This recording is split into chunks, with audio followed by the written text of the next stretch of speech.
Una cámara de Hollywood sobrevolaba un volcán activo, cuando de pronto el motor se detuvo y el helicóptero se desplomó dentro de la temible caldera.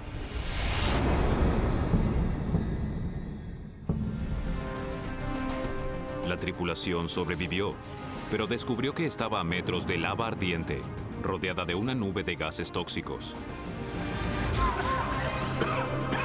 Los intentos de rescate fueron frustrados por el mal clima, la visibilidad nula y los vapores letales.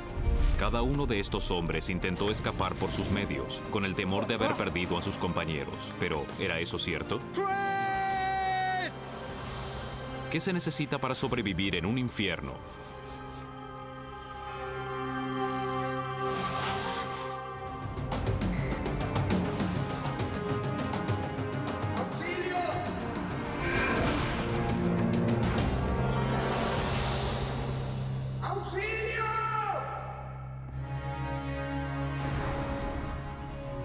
La enorme isla de Hawái tiene variadas características. Cuenta con exquisitas playas, increíbles cataratas y una frondosa selva tropical. También alberga el Kilauea, uno de los volcanes más activos del mundo.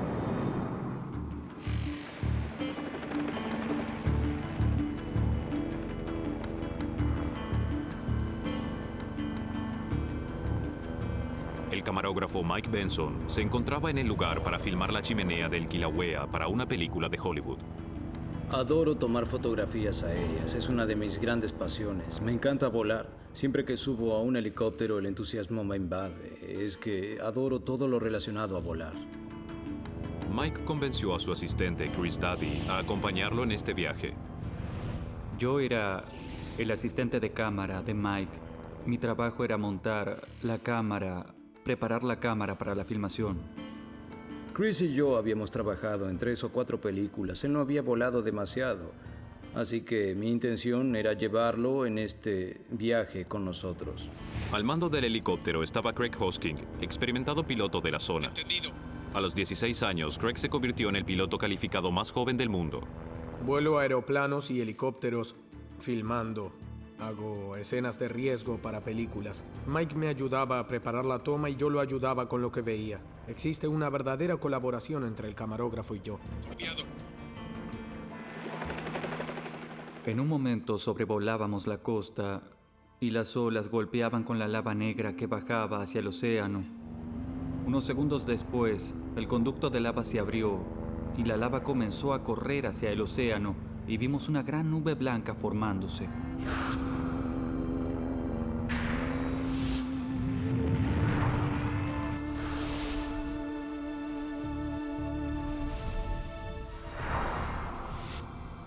El azul del agua, el negro de la tierra y otros colores lo convertían en un espectáculo. Pensé, es increíble, y me pagan.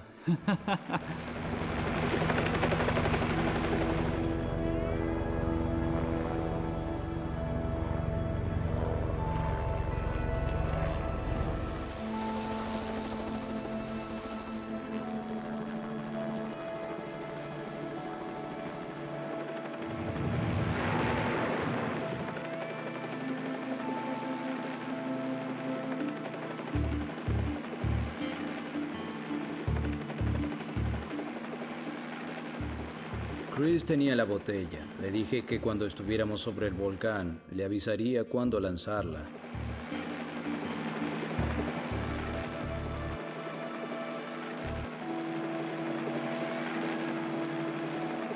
Ahora. Pero el lanzamiento no fue bueno. El aire que provenía del volcán era muy turbulento y envolvió a la botella y nos la devolvió. No conseguimos dar en el blanco. Vaya que fallaste. ¿Cómo puede ser posible? El cráter tiene casi 4 kilómetros de ancho, es decir, es como lanzar algo al Océano Pacífico, es grande. Él cree que es gracioso, para mí no es gracioso. Mi comentario fue, oye, está bien, no te preocupes. Sujétense.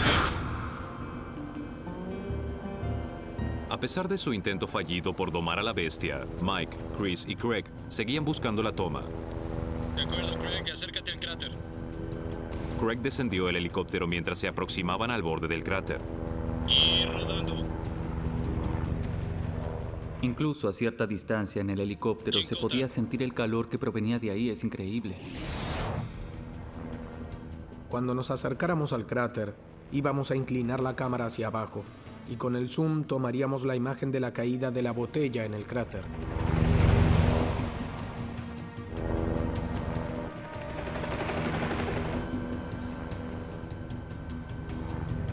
Y corte.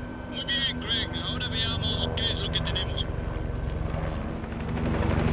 Una vez concluida la toma, Mike le pidió a Craig que descendiera el helicóptero para poder ver la filmación.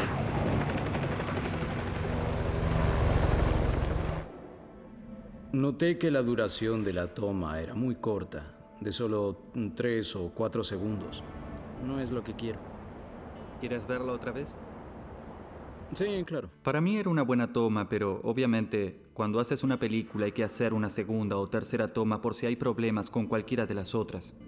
Es el ego que nos lleva a buscar la toma perfecta, poner algo en una película que nadie ha hecho jamás. Hagamos otra.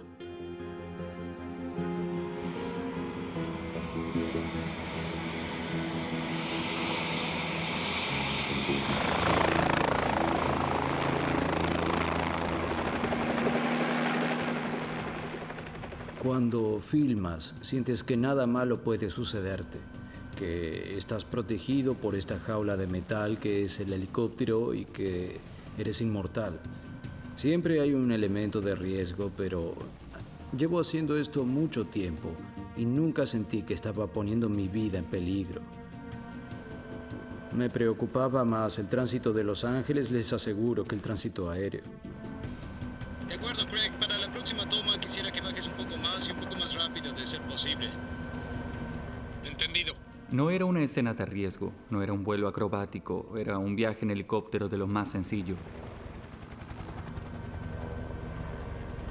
Y rodando.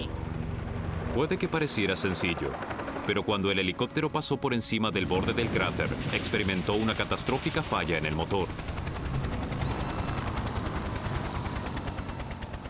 Lo primero que oyes y sientes es cómo descienden las revoluciones por minuto. Por lo general, en una falla en motor hay una brusca desaceleración. Fue como una caída lenta en caracol. ¿Qué sucede? Oigo una especie de alarma. Jamás lo olvidaré, el bip, bip, bip, bip. En ese momento no se veía nada, solo la nube saliendo del cono. Oh, vaya, no puede ser. Luego recuerdo que dijo, nos caemos, y eso es algo que no quieres oír de un piloto. ¡Auxilio! ¡Falla el motor! ¡Caemos en la estera! ¡Sujétense! Tienes un segundo o dos de reconocimiento y luego comienza el procedimiento de emergencia. Sabiendo que está a punto de colisionar, Craig inicia la autorrotación. Desconectó las palas del rotor de la caja de engranajes del motor para que puedan girar libremente. La fuerza del aire a través de las palas disminuía la caída y permitió a Craig recuperar cierto control sobre la aeronave. Realicé 100, tal vez 1000 autorrotaciones en los entrenamientos.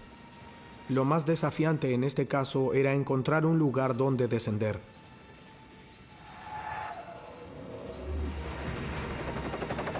La autorrotación es un choque controlado y yo pensaba, ¿moriremos?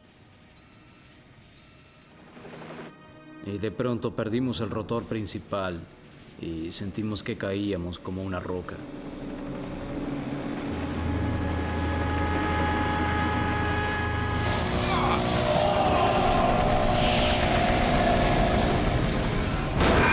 Mike Benson, Chris Daddy y Craig Hosking chocaron contra uno de los volcanes más activos del mundo. Habiéndose salvado milagrosamente, lucharon contra la sofocación con humos tóxicos de sulfuro.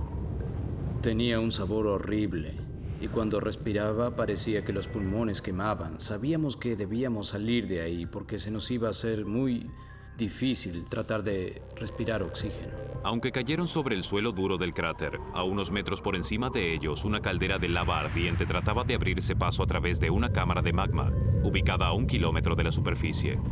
Estábamos a unos 50 metros de una piscina de lava. Era casi como oír un río y los pies nos quemaban. Se oían burbujas, gorgoteos, explosiones.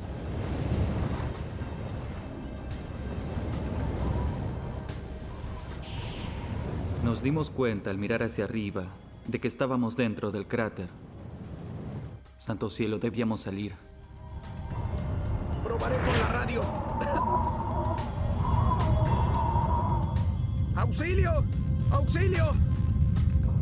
¡Auxilio! ¡Auxilio! No puedo lograr que me escuchen. No tiene potencia.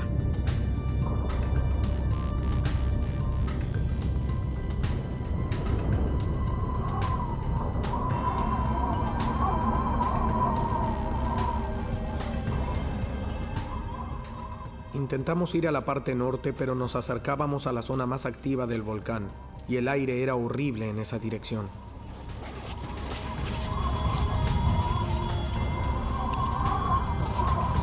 ¡Vamos por allá! En ese momento Craig estaba a cargo. Fue él quien pensó en salir escalando con las manos. Los tres estábamos en excelentes condiciones físicas. Creímos que podíamos escalar los 90 metros y llegar a la cima, a un lugar seguro. Parecía una buena idea, pero por dentro el volcán estaba como un tazón. Cuanto más subían, más empinado se tornaba. Los primeros 30 metros fueron muy fáciles, pero luego se volvió letalmente traicionero. ¡Ah!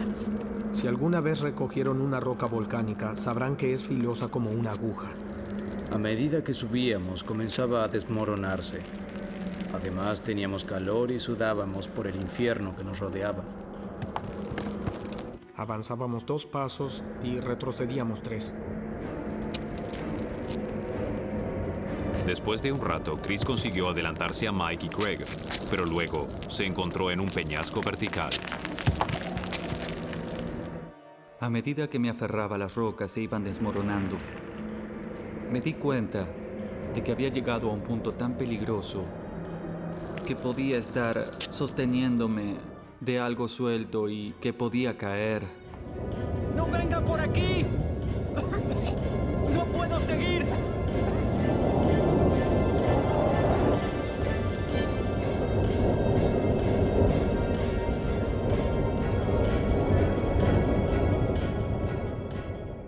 Era como volver a ser niño y subir a un árbol. Llega un momento en que no puedes bajar, pero tampoco subir más. Te quedas ahí.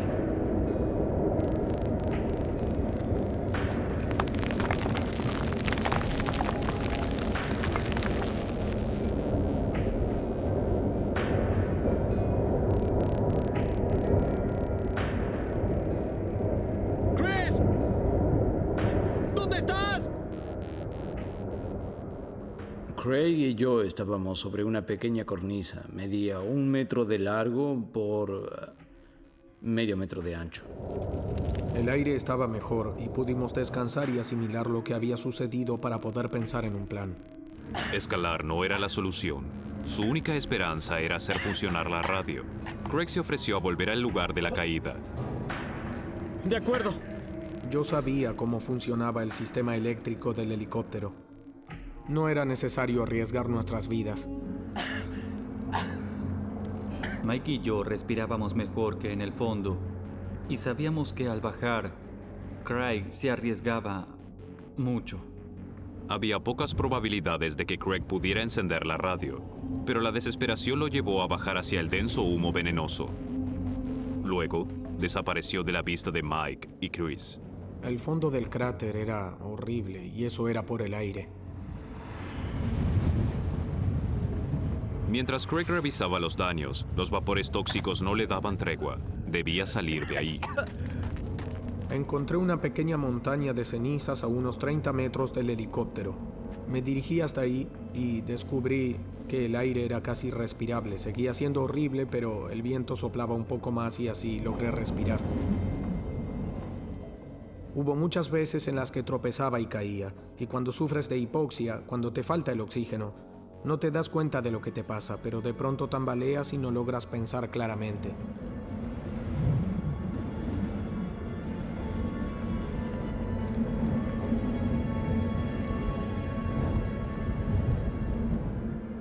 Finalmente encontré la batería de una cámara.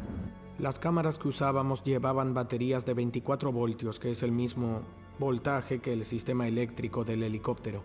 Con una navaja, Craig corta el cable de la batería y lo deja al descubierto. Solo podía trabajar de a ratos, ya que debía ir a la montaña de cenizas por aire fresco. Respiraba 3 o 4 veces en los lugares en los que no había oxígeno y luego comenzaba a jadear. Finalmente, Craig logró conectar la batería al panel superior y así obtener poder para la radio. ¡Auxilio! ¡Auxilio! Craig realizó reiteradas llamadas de auxilio. Finalmente, una fue escuchada por el piloto de un helicóptero turístico y alertó al equipo de rescate. Craig vuelve a escalar el cráter para darle a Mike y a Chris las buenas noticias. ¡Ah! ¡Oyeron mi pedido de auxilio! ¡Vendrán por nosotros! Nos dijo que había escuchado el pedido de auxilio y que volveríamos a Hilo para la cena. Tosía y gritaba que no podía respirar y que estaba sufriendo mucho ahí abajo. Luego oí que Craig gritó: "No bajen hasta aquí, no bajen, no puedo respirar, necesito oxígeno".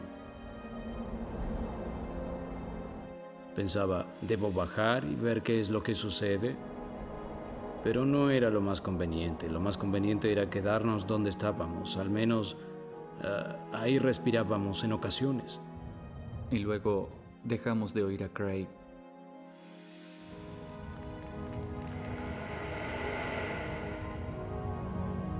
Creí que había muerto. ¡Craig! ¡Craig!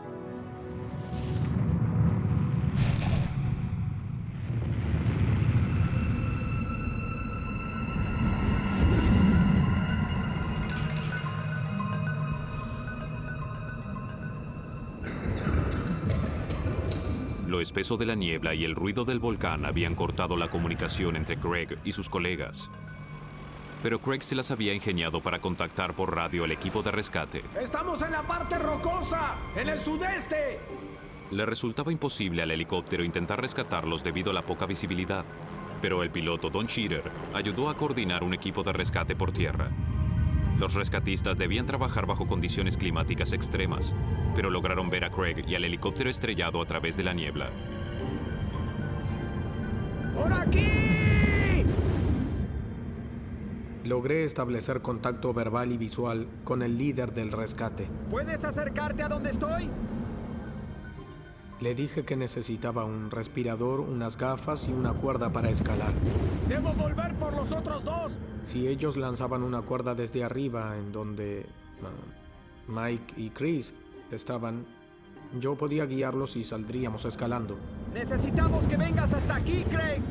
¡No podemos acercarnos! Él consideró que debía dirigir el rescate desde donde estaba, cerca de la corriente de lava. ¡No hay aire ahí! Le dije que si intentaba ir hacia ellos, no debía fallar o sería el fin. Debía contar hasta 3 y lanzarme. Y eso hice.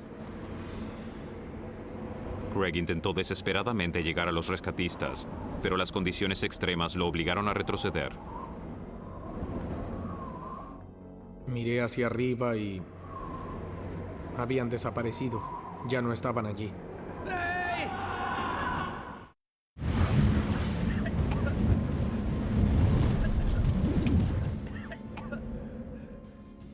Fue un milagro que tuviera la fuerza para regresar a donde podía respirar. Craig se las ingenia para hablar por radio con Don Cheater, el piloto a cargo de la operación fallida de rescate. Para ese entonces yo ya estaba débil. Él sabía que yo estaba muriendo. Me dijo: Craig, si llego hasta ti, ¿tendrás la fuerza para subir al helicóptero? Sí, sí puedo. Y Don dijo: de acuerdo, ahí voy. Sé que eso fue duro para Don. Siempre me ocurre cuando hablo de Don.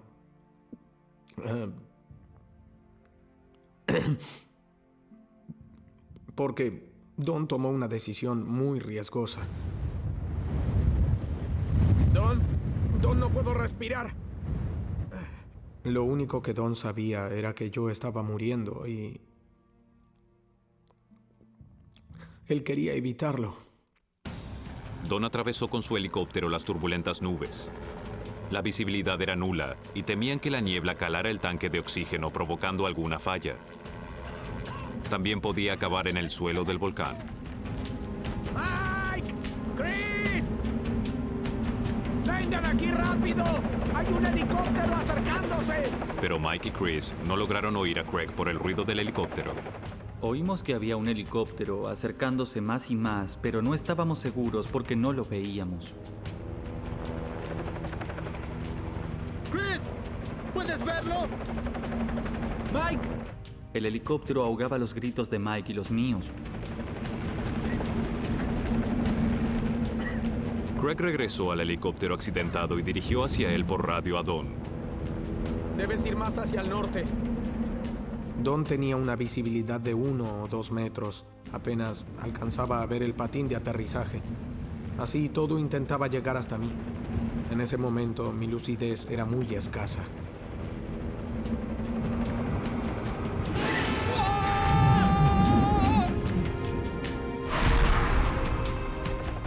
Con su vida pendiendo de un hilo, la única esperanza de Craig era que Don pudiera llegar a él.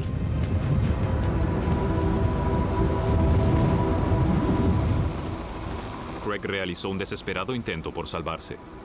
Subí al patín de aterrizaje y creo que con las últimas fuerzas que me quedaban, pude entrar y sentarme en el asiento trasero del helicóptero. Don estaba aterrado porque se dio cuenta de que había arriesgado su propia vida. Vivió los peores 10 minutos que cualquier piloto haya podido experimentar en la historia de la aviación. Y... ¡Mike! ¡Mike! ¿Qué sucede?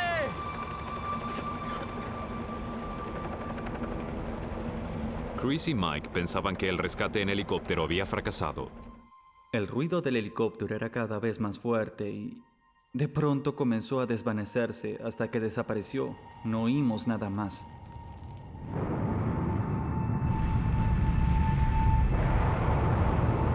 La noche se acercaba y el clima dentro del volcán cambiaba. Comenzó a bajar la temperatura, hacía frío. Teníamos la garganta contraída y nos era difícil hablar. Diminutas partículas de polvo volcánico irritaban los ojos y la garganta de Mike. El sulfuro del aire se mezclaba con la humedad y formaba un ácido sulfúrico que quemaba la piel, la garganta y los pulmones.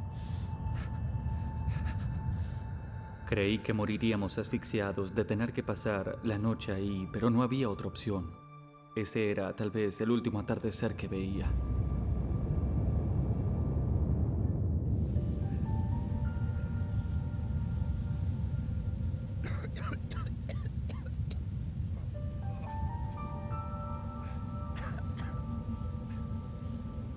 Desesperadamente sediento, Mike intentaba recoger agua. Saqué mi fotómetro y lo di vuelta para así poder juntar el agua que caía de arriba. Sabía a sulfuro, era increíblemente horrible beber eso.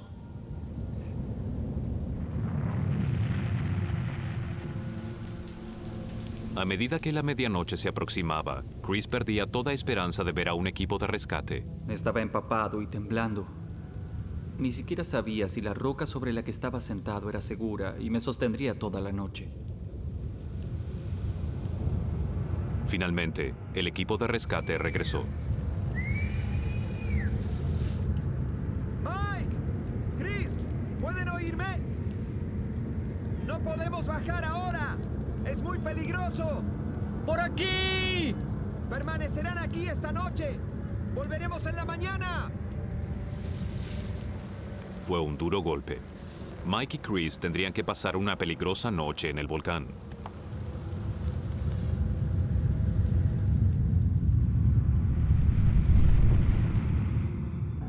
Era muy difícil respirar. Me costaba mantener los ojos abiertos por más de unos segundos, así que me cubría mi cabeza con mi sudadera y trataba de respirar no muy profundo.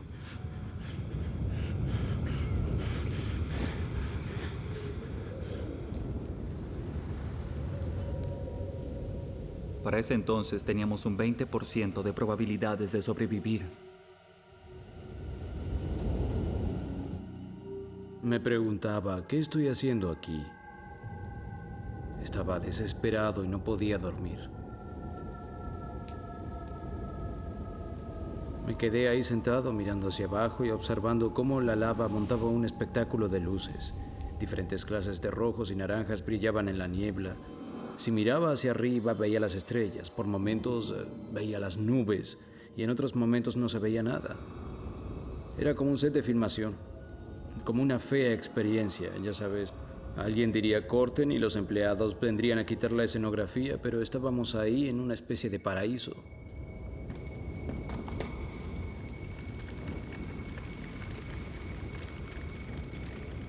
Se oían derrumbes alrededor de nosotros.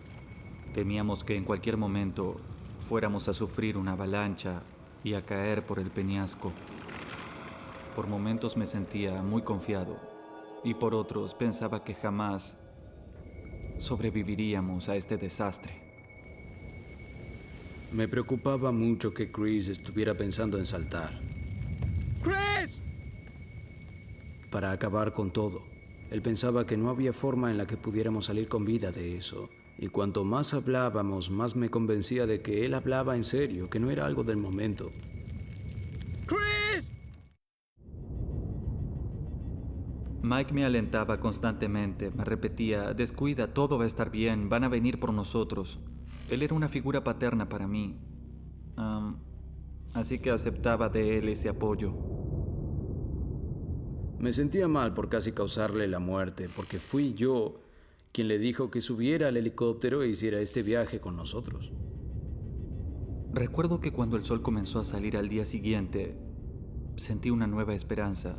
Pensaba, hoy es el día, hoy vendrán a salvarnos, saldremos de aquí.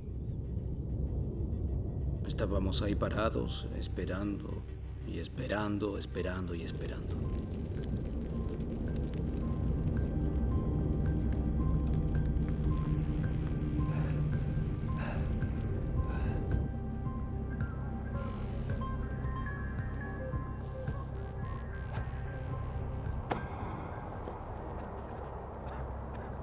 De pronto, los rescatistas regresaron. Habían logrado llegar a un extremo del volcán y desde allí lanzaron las cuerdas. ¡Hacia la izquierda! La primera que vi estaba a unos 4 metros y no podía creer que fuera una cuerda. Luego pensé, trato de alcanzarla, trato de saltar, trato de alcanzarla y dije, no, seguramente van a acercarse más. El borde del volcán era extremadamente inestable, por eso los rescatistas se vieron obligados a retroceder. No lograron ver a Mike ni a Chris y apenas los oyeron. ¡A la izquierda!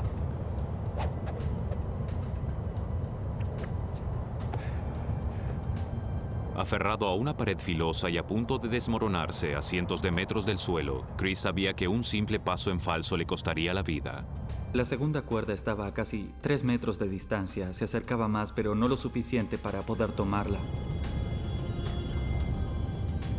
Si saltaba hacia la cuerda y fallaba, habría sido el fin para mí. Pero sabía que se acercaban cada vez más.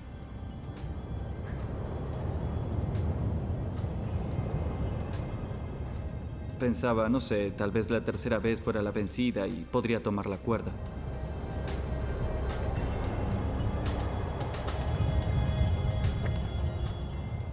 La tercera vez llegó y la cuerda quedó a unos 2 metros.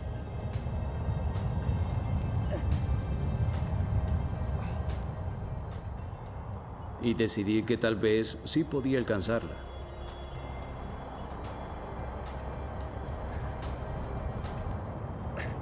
¡No! ¡Esperen! ¡Esperen! ¡Esperen! Debido al cada vez peor clima reinante, Mike ya no podía ser escuchado, ni tampoco podía él oír al equipo de rescate que debió retroceder. El intento de rescatarlos por tierra llegaba a su fin.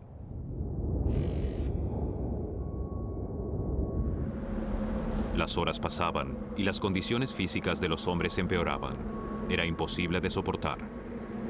Chris me dijo, ya no puedo más, no puedo quedarme aquí, tengo que tratar de escalar. Y yo le dije, vamos Chris, tranquilízate, sabemos que los rescatistas intentan venir por nosotros, es solo cuestión de tiempo. Había estado ahí sentado por 28 horas sin hacer nada, salvo esperar que nos rescaten. Tenía que hacer algo, no podía seguir sentado. Estaba resignado a la idea de morir ahí, así que si moría escalando, al menos estaba haciendo algo. Pero antes de levantarme y decidirme a escalar, me tomé un segundo y me despedí de los míos. Mis hijos tenían 6 y 4 años. Eso fue muy duro para mí, estar ahí sentado, pensando en las cosas que iba a perderme de sus vidas.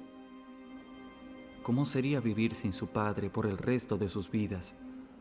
Sabía que el factor de riesgo era enorme, que no podría sobrevivir. Si caía por ese peñasco, no había probabilidades de salir con vida.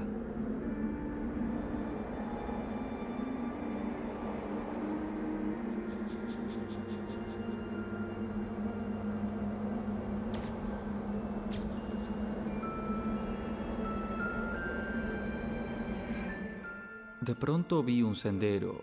Fue extraño. ¿Dónde estuvo eso los últimos 2 días?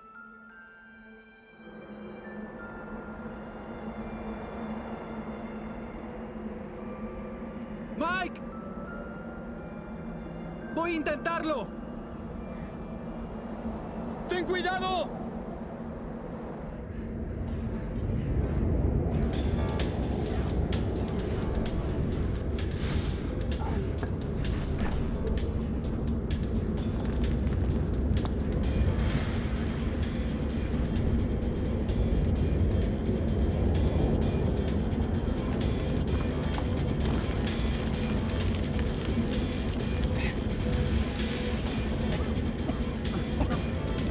¡Rayos!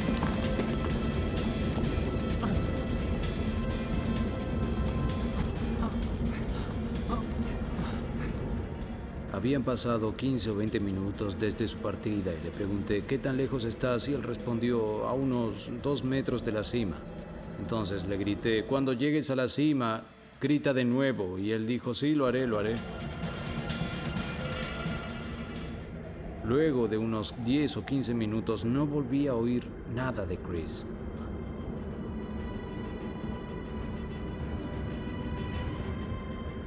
A unos metros de la cima, las paredes eran de una capa plana de gravilla.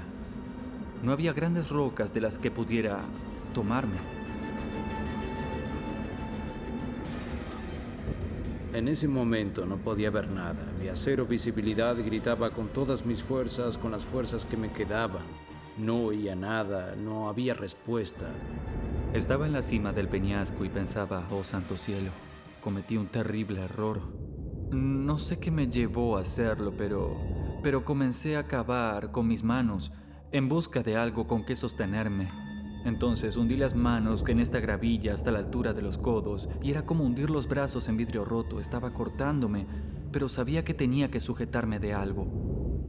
Así que hundí los brazos en esta gravilla, conté hasta 3 y seguí camino. Así conseguí llegar a la cima, al borde del cráter, y luego me impulsé hacia arriba. Ya estaba fuera.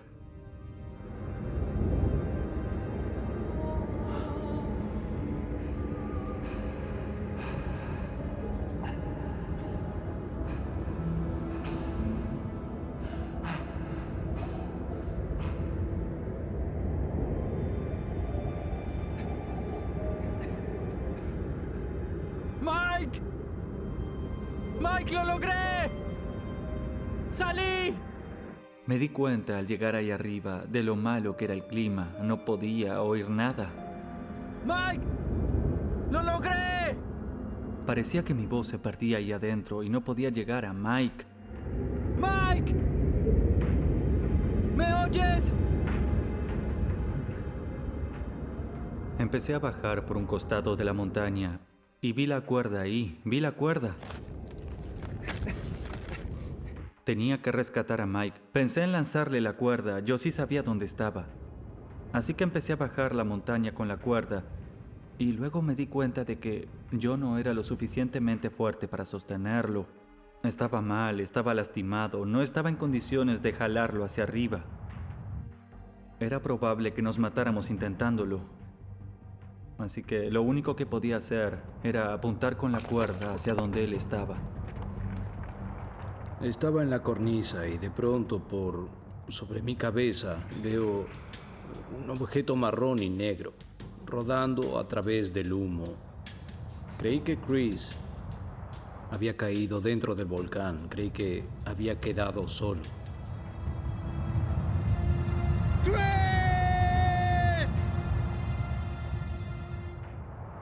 Giré y comencé a correr por un costado del cráter.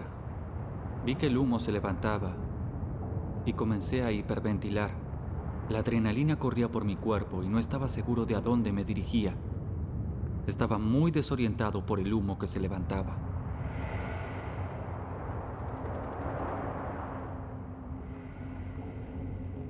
Tal vez no sabía a dónde se dirigía, pero sabía que debía buscar ayuda. Los rescatistas habían dejado unos conos en una senda, así que me guié por ellos.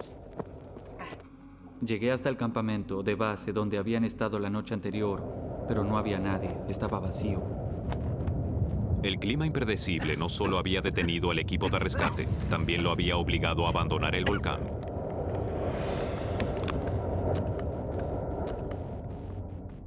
Intenté beber agua, pero no me pasaba por la garganta. Estaba tan inflamada que la sentía cerrada.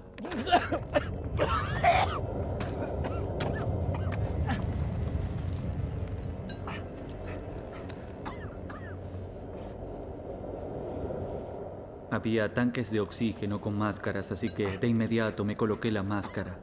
Sabía que debía caminar hasta que alguien me encontrara o encontrara la senda o algo.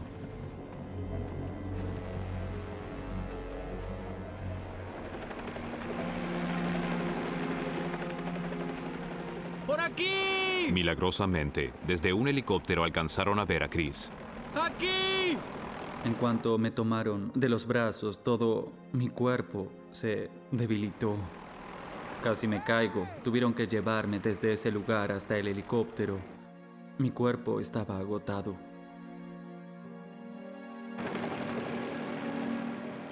Chris le contó a los rescatistas que Mike seguía con vida, pero con el clima empeorando de nuevo, no podían intentar rescatarlo ese día.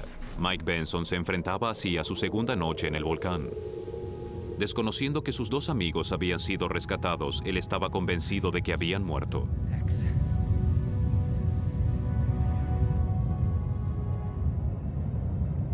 Estaba ahí solo creyendo ser el único sobreviviente de esta horrenda tortura en este volcán. Ya casi había perdido todas las esperanzas.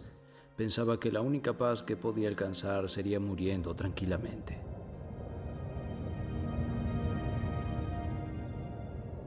Pero no dejaba de preguntarme por qué seguía ahí sentado.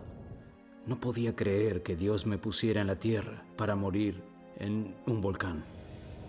Era tan grande mi ego que tenía que volver a filmar una segunda toma.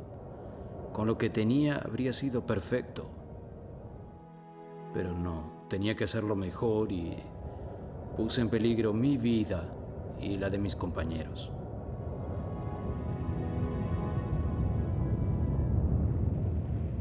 Comencé a ver nubes de partículas de polvo volcánico de nuevo. En ese momento hasta me pareció bello.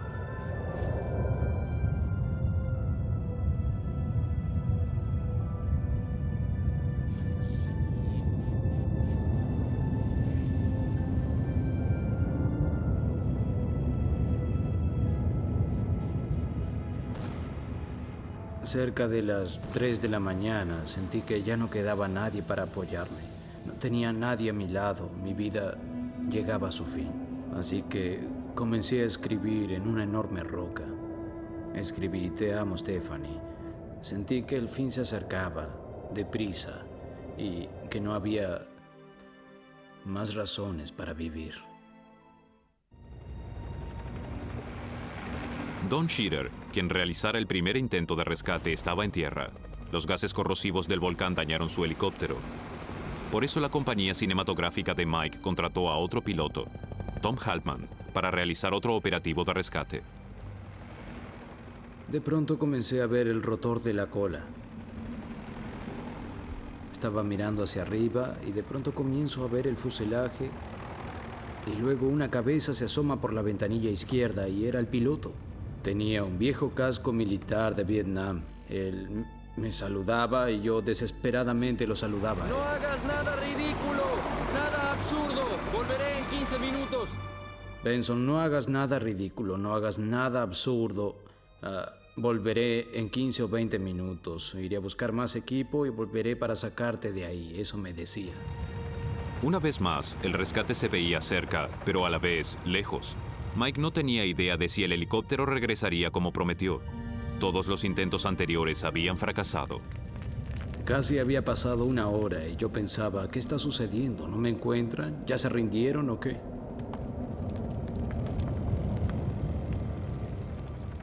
De pronto oí un helicóptero, pero esta vez no pude verlo. La visibilidad era nula.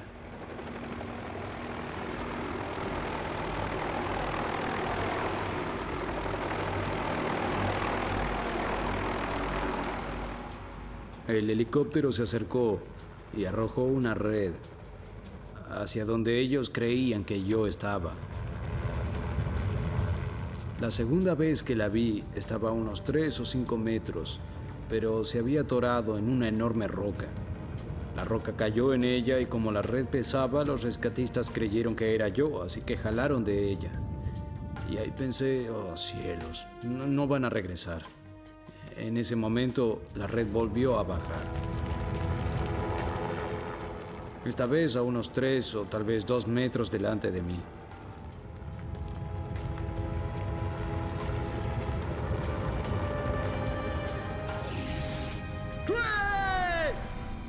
Y sin pensar, salté. Sintieron mi peso, levantaron la red y me llevaron.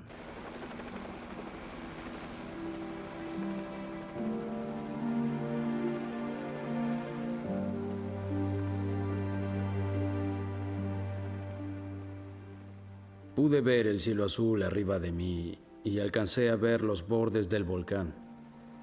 Y mientras pasábamos por ahí, recuerdo que le grité al volcán, te vencí, perdiste, yo gané.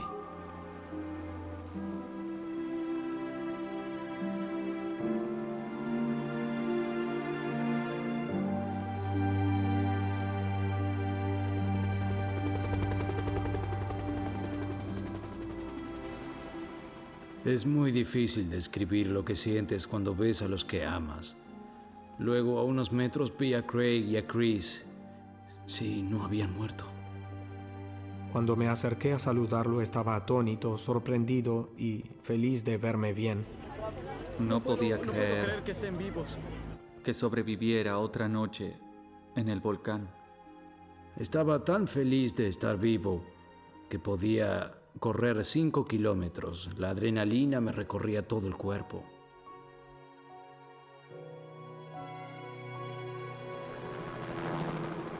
Craig Hosking continúa volando helicópteros y aviones en importantes películas y es uno de los pilotos más solicitados de Hollywood. Durante mucho tiempo no podía olvidar el incidente en el volcán, el rescate, la forma en la que hicimos todo, y creo que llegué a ver mi interior un poco más. Chris Daddy se ha forjado una gran carrera en la industria del cine. Ahora es director y productor. No me preocupo mucho por la muerte desde el incidente. Supongo que solo debes vivir tu vida. No hay que temer. Mike Benson ha filmado muchas de las importantes películas de Hollywood. Aún adora volar y ahora tiene su propia licencia como piloto. 2 productores me preguntaron si quería realizar algunas fotografías aéreas del Kilauea y le respondí que no quería desafiar al destino de nuevo, ni tampoco correr el riesgo de tener que hacer una segunda toma.